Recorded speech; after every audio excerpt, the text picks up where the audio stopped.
স্বপ্নের বাংলাদেশ গড়তে ১৩ দফা বাস্তবায়নের দাবিতে আলোচনা সভা অনুষ্ঠিত হয়েছে। পূর্ব লন্ডনের একটি হলরুমে যুক্তরাজ্য ভিত্তিক মানবাধিকার সংগঠন জাস্টিস ফর জুলাই ইউকের উদ্যোগে অনুষ্ঠিত হয় এই সভা।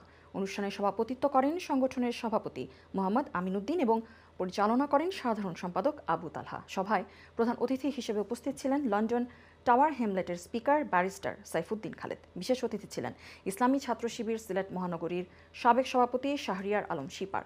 অনুষ্ঠানের শেষ পর্যায়ে জুলাই বিপ্লবের ওপর একটি চিত্র প্রদর্শনী আয়োজিত হয়।